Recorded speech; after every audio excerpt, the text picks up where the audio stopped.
Hello friends, मी दीपावीर स्वागत करत आहे सर्वांचे टीडीए माझा या युट्यूब चॅनलवरती। आपण प्रश्नसंच कंटिन्यू करत आहोत। आजचा जो प्रश्नसंच आपण डिस्कस करणार आहोत, जो एक्सप्लेन करणार आहोत, तो असणार आहे राज्य व्यवस्था। ठीक आहे, राज्य घटनेवरती जास्त प्रश्न याच्यावरती घेतलेले आहेत। मोस्ट ऑफ आपण बघतो परीक्षेमध्ये जास्तीत जास्त प्रश्न हे राज्य घटनेवरती देखील विचारलेले असतात। सो पूर्ण राज्यशास्त्राचे आपण प्रश्न त्याच्यामध्ये कव्हर केलेले आहेत, मात्र मोस्ट ऑफ आपण क्वेश्चन टाकलेले आहेत राज्य घटना आणि जे काही रिलेटेड त्याच्या क्वेश्चन्स असणार आहे। ठीक आहे, सो आपण इथे प्रश्नाला सुरुवात करूयात आणि पहिला प्रश्न आहे, भारतातील उच्च न्यायालयाच्या मुख्य न्यायाधीश होणाऱ्या पहिल्या भारतीय महिला न्यायाधीश कोण होत्या।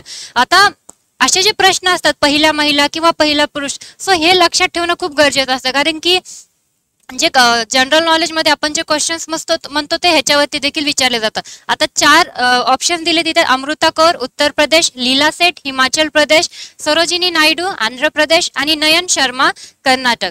सो आता पहिल्या महिला न्यायाधीश विचारलेला आहे, सो त्याचा आन्सर असणार आहे लीला सेठ।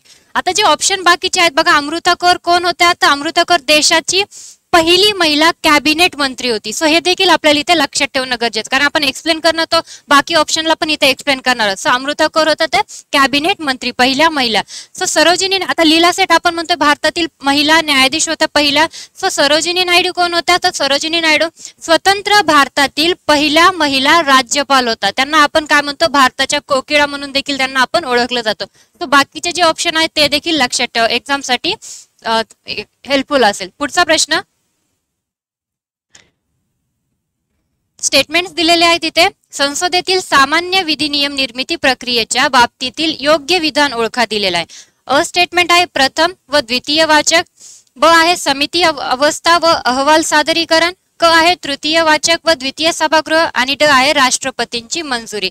आता कोणाबद्दलच्या स्टेटमेंट्स आहेत ह्या, तर सामान्य विधिनियम म्हणजे संसदेतील जे कॉमन स्टेटमेंट्स आहेत ते इथे दिलेले आहेत निर्मिती प्रक्रियेच्या बाबतीत। सो याचे जे चारही स्टेटमेंट आहेत ते योग्य आहेत, म्हणून पर्याय क्रमांक इथे आपण 2 देऊ शकतो की अ, प, क आणि ड बरोबर आहे। पुढील प्रश्न, अर्थविधेयक प्रथम लोकसभेत सादर करण्यात येते कारण। ठीक आहे, आता आपल्याला माहिती आहे अर्थविधेयक हे ऑब्विसली लोकसभेमध्ये सादर केले जाते, देन राज्यसभेमध्ये आणि देन राष्ट्रपतींच्या स्वाक्षरीसाठी जाते। सो आता कारण विचारलं आहे की का केलं जातं। ऑप्शन्स मध्ये आहे घटक राज्यांच्या वर्चस्वामुळे, घटनेतील तरतुदींमुळे, पंतप्रधानांच्या आदेशावरून आणि अर्थमंत्र्यांच्या आदेशावरून। ठीक आहे, सो आता इथे जे आहे ऑप्शन किंवा पर्यायी उत्तर जे आहे ते आहे 2 आहे, घटनेतील तरतुदींमुळे। कारण की घटनेच्या 110व्या कलमामध्ये सांगितलं आहे, म्हणजे जे सभापती असतात लोकसभेचे ते ठरवतात ते अर्थविधेयक आहे किंवा नाही, किंवा कोणतं अर्थविधेयक मांडायचं किंवा नाही।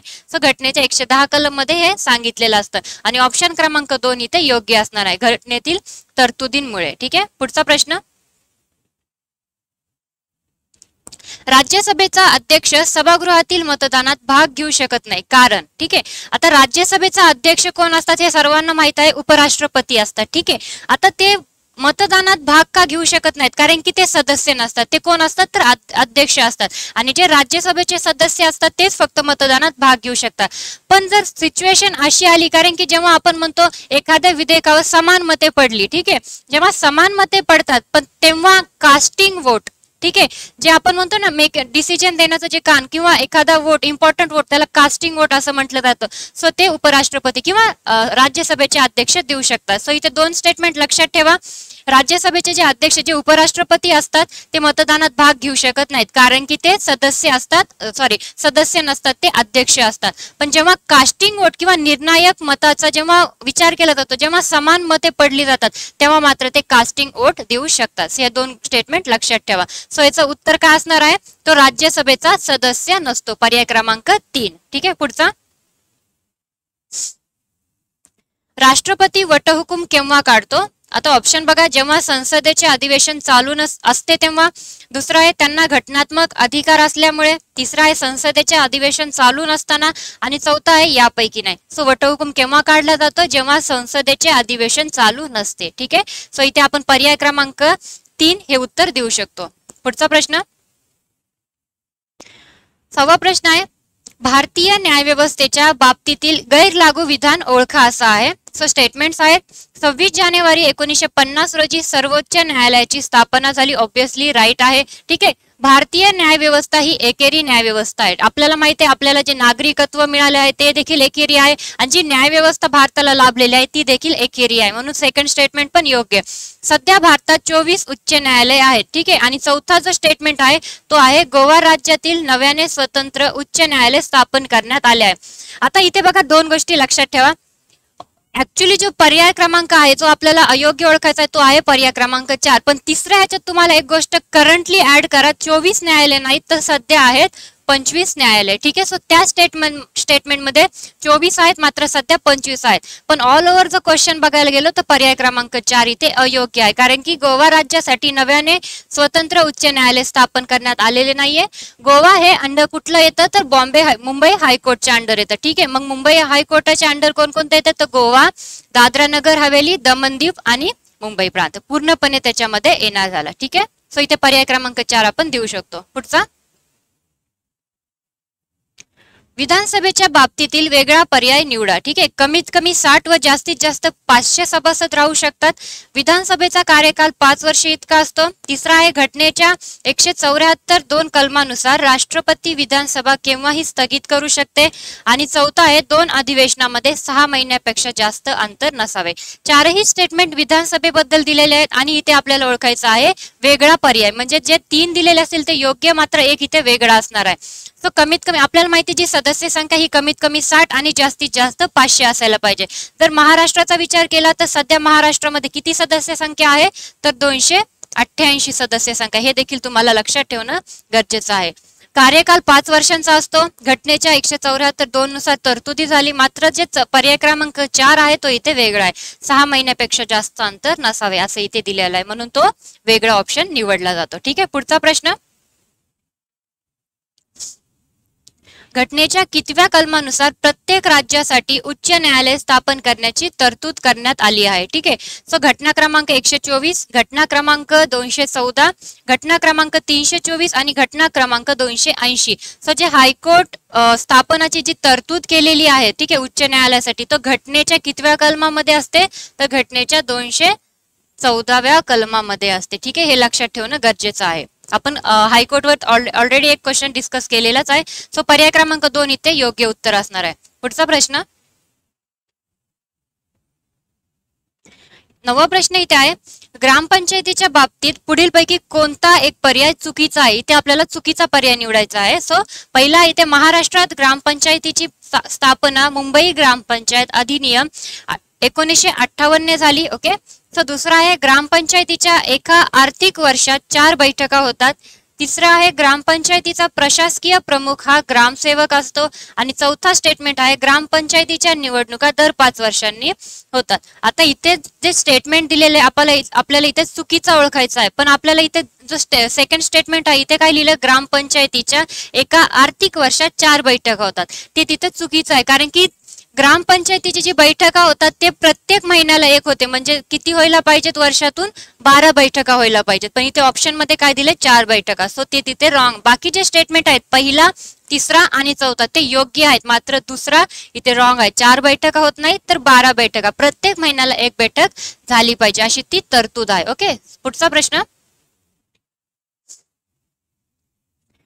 गावच्या नोंदीचे उतारे कोण देतो. ठीक आहे. ग्रामसेवक, पोलीस पाटील, तलाठी आणि सर्कल ऑफिसर. तर आपल्याला माहिती आहे गावचे जे नोंदी असतात त्याचे उतारे कोण देतो तर तलाठी देतो. ठीक आहे. पर्याय क्रमांक 3 इथे योग्य आहे. पुढचा प्रश्न राज्यपालाच्या अर्थविषयक अधिकारातील चुकीचा पर्याय ओळखा. इथे आपल्याला चुकीचा पर्याय ओळखायचा आहे. पहिला जे स्टेटमेंट आहे ते आहे त्याच्या पूर्व परवानगीशिवाय धनविधेयक विधानसभेत मांडता येत नाही. दर 5 वर्षांनी राज्यपाल राज्य वित्त आयोगाची नेमणूक करतो. राज्याच्या आकस्मिक निधीतून खर्च करण्यासाठी राज्यपालाची परवानगी आवश्यक असते. आणीबाणीच्या कालखंडात देशातील अधिकाऱ्यांचे वेतन स्थगित करू शकतो. ठीक आहे. आता चुकीचा पर्याय इथे आपल्याला निवडायचा आहे. सो जे पहिला स्टेटमेंट आहे ऑब्विसली धनविधेयक विधानसभेत मांडता येत नाही त्यांच्या परवानगीशिवाय. ठीक आहे. सेकंड दर 5 वर्षांनी राज्यपाल राज्य वित्त आयोगाची नेमणूक करतो हे देखील माहिती आहे. तिसरा जो आहे तो देखील योग्य आहे. मात्र चौथा जो इथे आणीबाणीच्या कालखंडात देशातील अधिकाऱ्यांचे वेतन स्थगित करू हा इथे चुकीचा आहे. ठीक आहे. राज्यपालांना तो अधिकार नसतो. ठीक आहे. सो पुढचा प्रश्न पर्याय क्रमांक 4 योग्य आहे याचा. पुढचा प्रश्न पुढचा प्रश्न येते, महाराष्ट्र राज्याच्या विधान परिषदेच्या रचनेबाबत योग्य पर्याय निवडा. विधानसभेकडून 1/3 सदस्य निवडले जातात. स्थानिक स्वराज्य संस्थांकडून 1/3 सदस्य निवडले जातात. पदवीधर मतदारसंघांकडून 1/12 म्हणजे सदस्य निवडले जातात. शिक्षक मतदारसंघाकडून 1/12 सदस्य निवडले जातात. ठीक आहे. तो आता इथे जे स्टेटमेंट दिले आहे महाराष्ट्र राज्याच्या विधान परिषदेबद्दल आहे आणि जी रचना म्हणजे कोणाच्या थ्रू ते सदस्य निवडले जातात. सो इथे आपण पर्याय क्रमांक 2 देऊ शकतो कारण की चारही पर्याय हे योग्य आहेत. विधानसभा 1/3 सदस्य निवडले जातात. स्थानिक स्वराज्य संस्थांकडून 1/3 निवडले जातात. जे पदवीधर मतदारसंघ असतात त्यांच्याकडून 1/12 निवडले जातात आणि जे शिक्षण मतदारसंघ असतात त्यांच्याकडून पण 1/12 निवडले जातात. सो इथे वरील सर्व स्टेटमेंट्स बरोबर आहेत. पर्याय क्रमांक 2. पुढचा प्रश्न, योग्य जोड्या जुळवा असा आहे. घटना एका साईडला कलम दिलेले, आर्टिकल्स दिलेले आहेत आणि सेकंड ह्याच्यात ते कलम किंवा क्रमांक कोणत्या रिलेटेड आहेत ते दिलेलं आहे. सो एका ह्याच्यात आहे घटना कलम क्रमांक 81, घटना कलम क्रमांक 85, घटना कलम क्रमांक 17 आणि घटना कलम क्रमांक 356. दुसऱ्या साईडला आहे घटक राज्य आणीबाणी, अस्पृश्यता निर्मूलन, संसदेचे अधिवेशन राष्ट्रपती बोलवितो आणि चौथा आहे लोकसभेची सदस्य संख्या. ठीक आहे. आता इथे बघा जे आपण म्हणतो घटना क्रमांक 81 आहे. सो घटना क्रमांक 81 असतं संसदेचे अधिवेशन राष्ट्रपती बोलवतो. जो घटना क्रमांक 85 आहे तर ते असतं लोकसभेची सदस्य संख्या. ठीक आहे. घटना क्रमांक 17 आहे तर ते असतं अस्पृश्यता निर्मूलन आणि जे घटना क्रमांक 356 असतं ते असते घटक राज्य आणीबाणीसाठी. सो ऑल ओव्हर बघायला गेलं तर पर्याय क्रमांक 1 इथे योग्य असणार आहे. ठीक आहे. पुढचा प्रश्न, विधान परिषदेतील एकूण सभासद संख्येच्या 1/12 सभासद त्या घटक राज्यातील शिक्षक मतदारसंघातर्फे निवडले जातात. त्या बाबतीतील पुढीलपैकी योग्य विधान ओळखा. ही स्टेटमेंट आपण याच्या आधीच्या क्वेश्चन मध्ये रिलेट केलीच होती. सो त्याच्या रिलेट आता काय स्टेटमेंट पुढे आहेत बघा आणि त्याच्यातून आपल्याला योग्य विधान ओळखायचे आहे. अ स्टेटमेंट आहे ते शिक्षक माध्यमिक अथवा उच्च माध्यमिक असतात. ब स्टेटमेंट आहे कमीत कमी 3 वर्ष शिक्षकाचे काम करणारे शिक्षकच मतदान करू शकतात. क स्टेटमेंट आहे त्यांनी फक्त प्राथमिक शिक्षक म्हणूनच 3 वर्ष नोकरी केलेली असावी आणि ड स्टेटमेंट आहे त्यांनी फक्त महाविद्यालयामध्ये शिक्षण म्हणून नोकरी केलेली असावी. सो आता इथे बघा अ आणि ब हे जे स्टेटमेंट आहे ते योग्य आहे. बघा कशा पद्धतीने, कारण की आपण म्हटलं होतं 1/4 हे जे आहे ते ठीक आहे सभासद संख्या हे त्या वेगवेगळ्या मतदारसंघाकडून, मग इथे फक्त दिलेलं आहे ते शिक्षक माध्यमिक अथवा उच्च माध्यमिक असावेत. ऑब्विसली राईट आहे. कमीत कमी 3 वर्ष शिक्षकाचे काम करणारे शिक्षक मतदान करू शकतात हे देखील राईट आहे. मात्र जे क आणि ड स्टेटमेंट आहे हे इथे चुकीचं आहे कारण की क स्टेटमेंट काय दिले त्यांनी फक्त प्राथमिक शिक्षक म्हणूनच 3 वर्ष नोकरी केलेली असावी कारण की त्यांनी फक्त प्राथमिक नाही तर माध्यमिक शिक्षक म्हणून नोकरी केलेली असावी. ठीक आहे. सो तिथे ते चुकलेलं असणार. आणि ड मध्ये काय दिले त्यांनी फक्त महाविद्यालयामध्ये नोकरी केलेली.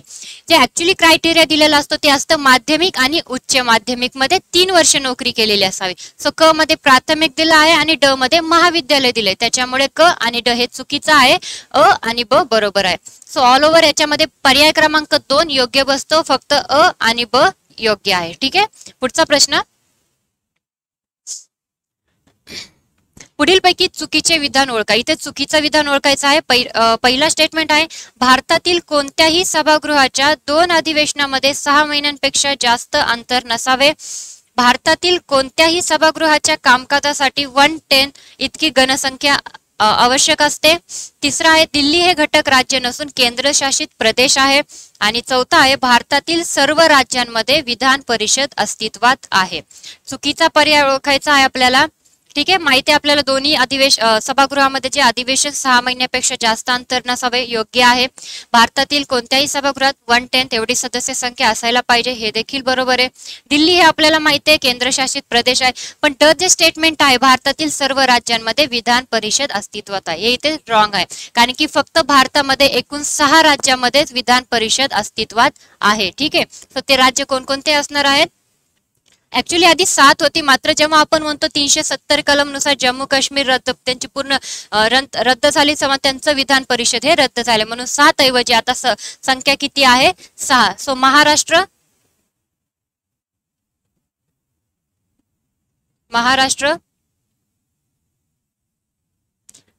बिहार, उत्तर प्रदेश, कर्नाटक, उत्तर प्रदेश, कर्नाटक, तेलंगणा आणि आंध्र प्रदेश. ठीक आहे, हे 6 राज्य आहेत ज्याच्यामध्ये सध्या विधान परिषद लागू आहे. म्हणजे जे चौथा स्टेटमेंट दिलं ते चुकीचं आहे, सर्व राज्यांमध्ये नाहीये. 7 होती सदस्य संख्या, मात्र 370 कलमनुसार जम्मू काश्मीरचं ते रद्द झालेले आहे. म्हणून आता लक्षात ठेवा, जर एक्झाम मध्ये करंट इश्यू वरती टॉपिक किंवा प्रश्न आला तर सध्या फक्त 6 राज्यांमध्येच विधान परिषद अस्तित्वात आहे. कोणकोणते ते आहेत तर महाराष्ट्र, बिहार, उत्तर प्रदेश, कर्नाटक, आंध्र प्रदेश आणि तेलंगणा. ही स्टेटमेंट लक्षात ठेवा. ठीक आहे, सो इथं पर्याय क्रमांक 4 अयोग्य आहे, चुकीचा आहे. पुढचा प्रश्न विधानसभेबद्दल दिलाय. विधानसभेच्या सभापतीचे पुढीलपैकी कोणते कार्य नाहीये? सभापतीचे कार्य नाही असा दिलेला आहे.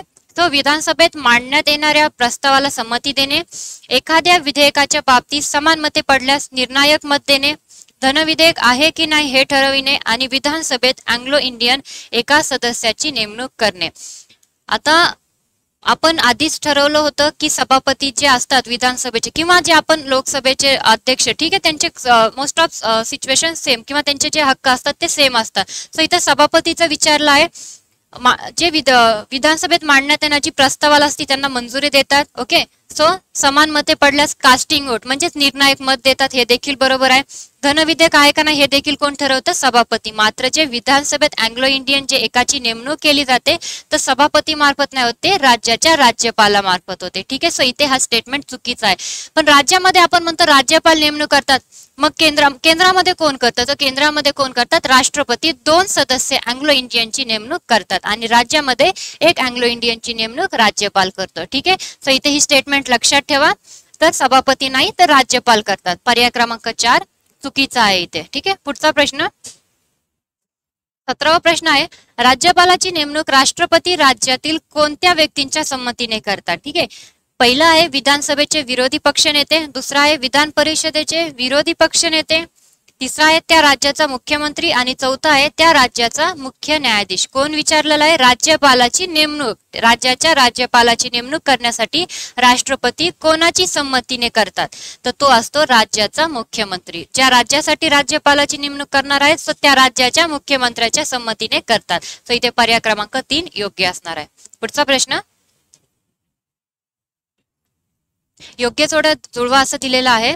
सो एका साईडला घटना कलम दिलेले आहेत आणि दुसऱ्या साईडला ते कलम कोणाशी रिलेट करतात. घटना कलम क्रमांक 14, 18, 26 आणि 29 दिलेला आहे. दुसऱ्या याच्यात सांस्कृतिक अधिकार, धार्मिक अधिकार, पदव्यांची समाप्ती आणि कायद्यापुढे समानता दिलेली आहे. ठीक आहे, सो आता इथे बघा जे 14 घटना क्रमांक 14 असतो सो ते कशासाठी असणार आहे तर ते असणार आहे कायद्यापुढे समानता. ठीक आहे, घटना क्रमांक 18 जे आहे सो ते असणार आहे पदव्यांची समाप्ती. ठीक आहे, क जे आहे स्टेटमेंट इथे ते असणार आहे धार्मिक अधिकार आणि 29 जे आहे ते असणार इथं सांस्कृतिक अधिकार. सो पर्याय क्रमांक 3 मध्ये आपल्याला हे स्टेटमेंट बघायला मिळतं. सो याचं उत्तर आपण पर्याय क्रमांक 3 देऊ शकतो. पुढचा प्रश्न उत्प्रेक्षण म्हणजे काय? ठीक आहे, सो पर्याय पहिला निष्ठ न्यायालयाकडे चालणारा खटला वरिष्ठ न्यायालयाने चालवावा अशी विनंती करणारा अर्ज, कनिष्ठ न्यायालयात चालविला जाणारा खटला तरतुदीसाठी केला जाणारा अर्ज, तिसरा आहे न्यायालयातील खटला रद्दबाबत करण्यासाठी केलेला अर्ज आणि चौथा ऑप्शन आहे एखाद्या व्यक्तीने आपल्या अधिकाराचा वापर केला यासाठी विचारणा केलेला अर्ज. ठीक आहे, सो आता याचं जे आन्सर आहे ते असं पर्याय क्रमांक 1. पुढचा प्रश्न आहे सर्वोच्च न्यायालयातील अधिकार क्षेत्र पुढीलपैकी कोणते एक नाही असं विचारलेलं आहे सर्वोच्च न्यायालया बाबतीत.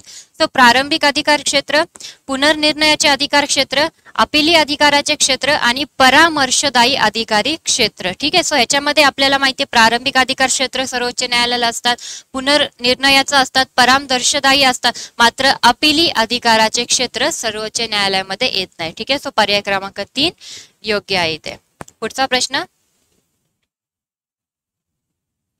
राष्ट्रीय आणीबाणीच्या घोषणेसाठी निश्चित कालमर्यादा ठेवलेली आहे, त्यानुसार आणीबाणीच्या मुदतीत एकाच वेळी फक्त किती मुदत वाढ केली जाऊ शकते? ठीक आहे, 6 महिन्यांची, 12 महिन्यांची, 3 महिन्यांची आणि 1 महिन्यांची. सो इथे आपण म्हणू शकतो की 6 महिन्यांची वाढ केली जाऊ शकते. कधी? तर आणीबाणीच्या काळात. सो पर्याय क्रमांक 1 इथे योग्य आहे. पुढचा प्रश्न, संविधानाच्या या कलमानुसार राष्ट्रपतीला त्याच्या कार्यात मदत करण्यासाठी आणि सल्ला देण्यासाठी पंतप्रधानांच्या नेतृत्वाखाली एक मंत्रिमंडळ राहील असे स्पष्ट केले आहे. कोणत्या कलमानुसार असं विचारलाय, तो कलम असतो 74(1).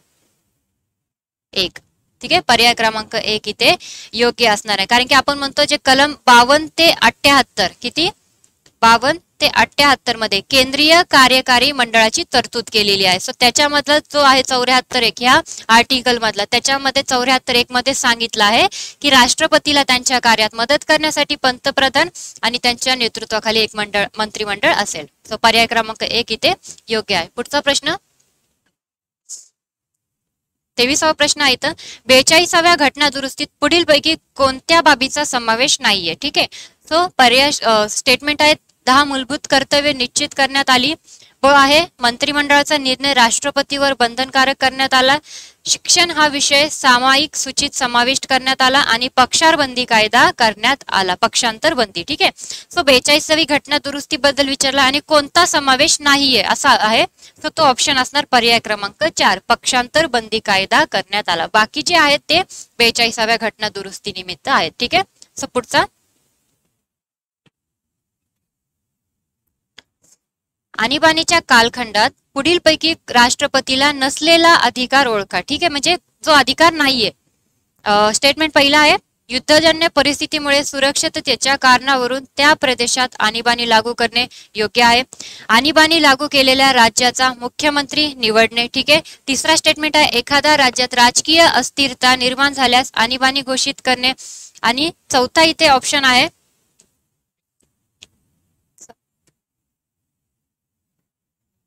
चौथा ऑप्शन आहे इथे यापैकी नाही. ठीक आहे, सो आपण जो अधिकार नाहीये राष्ट्रपतींना तो कोणता असणार, तर राज्याचा मुख्यमंत्री निवडणे. सो पर्याय क्रमांक 2 इथे योग्य आहे. सो पुढचा प्रश्न,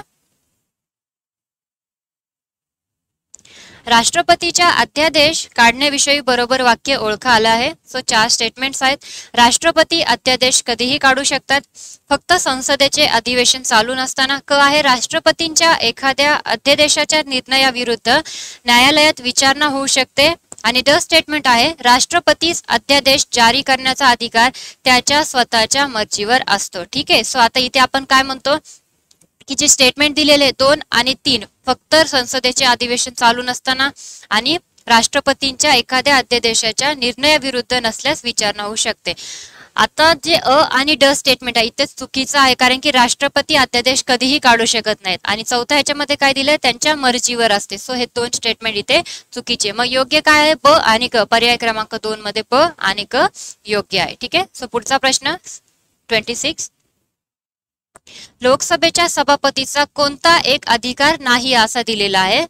घनसंख्या अपूर्ण असेल तर सभागृहाची बैठक स्थगित करतो, दोन्ही सभागृहांची संयुक्त बैठक बोलावितो, दोन्ही सभागृहाचे संयुक्त बैठकीचे अध्यक्षपद भूषवतो आणि धनविधेयक आहे की नाही हे ठरवितो.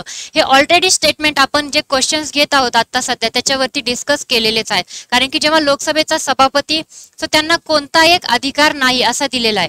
घनसंख्या पूर्ण नसेल तर आपण म्हणतो ती बरखास्त सभा केली जाते. ओके, सेकंड जे आहे स्टेटमेंट, दोन्ही सभागृहाची संयुक्त बैठक बोलवतो, हे अधिकार सभापतीचे नसतात.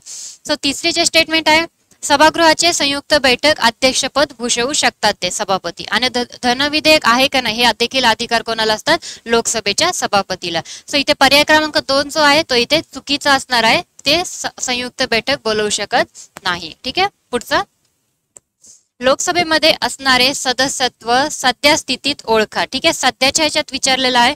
सो राज्य 530, केंद्रशासित 13, अँग्लो इंडियन 2. सो चारही ऑप्शन मध्ये बघा संख्या दिलेली आहे. मग राज्यांसाठी किती, केंद्रासाठी किती आणि अँग्लो इंडियन साठी किती. सो आपल्या सगळ्यांना माहिती आहे अँग्लो इंडियन साठी 2 ऑप्शन्स, 2 व्यक्ती असतात. आता इथे थोडं डिस्कस जर केलं तर आधी सदस्य संख्या किती होती, पण इथे काय विचारलं आहे, सध्या स्थितीमध्ये किती आहे असं विचारलेलं आहे.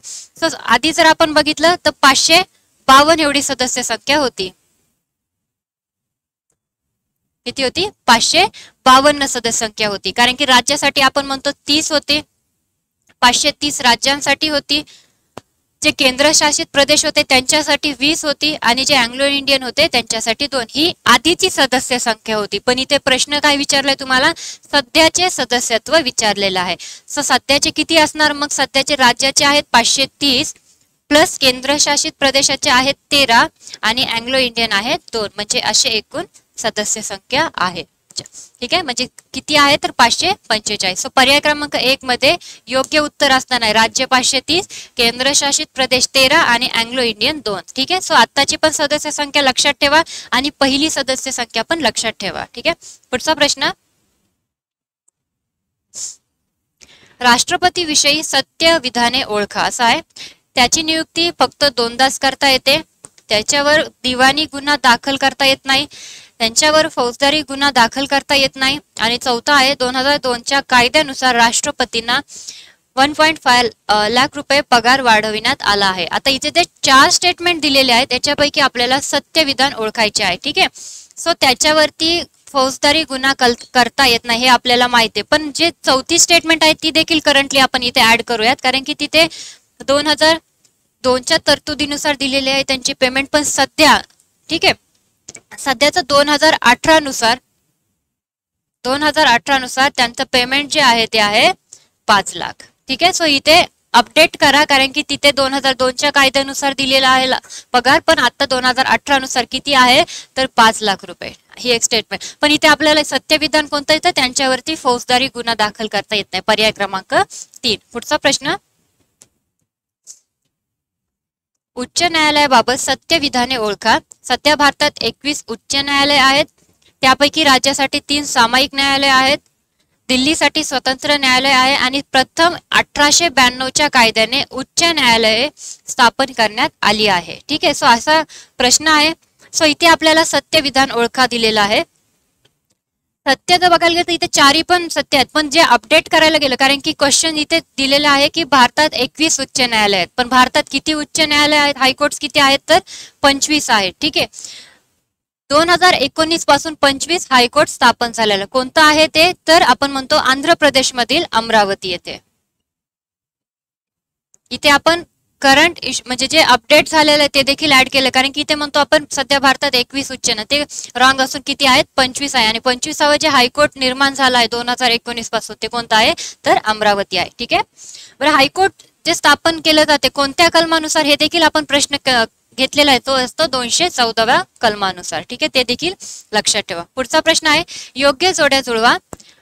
घटना दुरुस्ती दिलेली आहे आणि वर्ष दिलेले आहे. 52वी घटना दुरुस्ती, 55वी घटना दुरुस्ती, 69वी घटना दुरुस्ती आणि 31वी घटना दुरुस्ती.